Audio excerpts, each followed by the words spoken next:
kay i-disperse me. Karon nga nagpadapli na mi dito, ang kaning mga motor giguyot,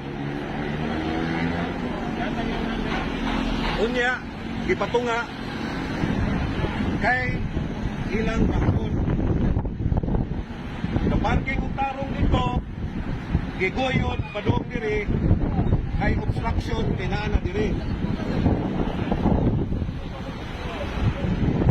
Martial law na dito. Kamo. Okay. Uuwi na sana kami. We went around Cebu. Kahit saan kami, inaharang kami ng mga pulis. Hindi kami pwede dito, hindi kami pwede dyan. Pati yung mga motorcycle riders namin. Sa plaza. Sa plaza, inaras ng LTO. Ngayon, finally, nakikusap kami.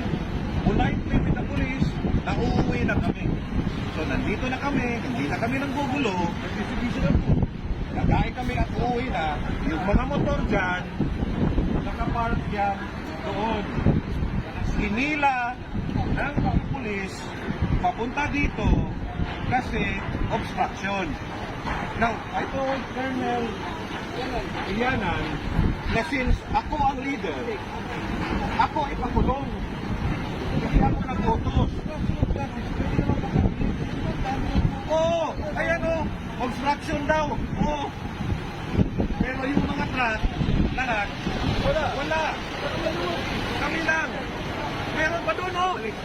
Oh, mga jeep. Oh. Ano to? What is happening to our country? Peaceful kami. Ginawa mo pang entrapment kami. What the hell is going on? Mga taga-Cebu, musugot, gidaog-daog na umayo sa atong kaugalingong yuta. Kitungod atong presidente. Why ayo? Musugot mo na, mga taga-Cebu. Daog-daogon na tapirmi.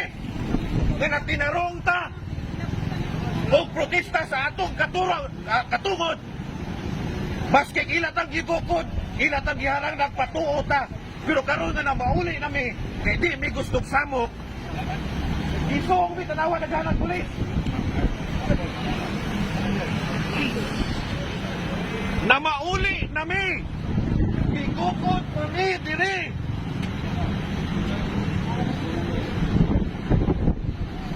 Akong gingnan si Colonel nga ako man mo leader diri, ako na lang ang prisuha. Ayaw na lang sila. Kaya ako man mo leader. Obstruction, tanawa na ko na yung mga jeep o. Labay auto dito. O karon gikuha na lang truck, idali-dali. Kunya kami nga nagpadaplin dito, ikoyon kay Dakon.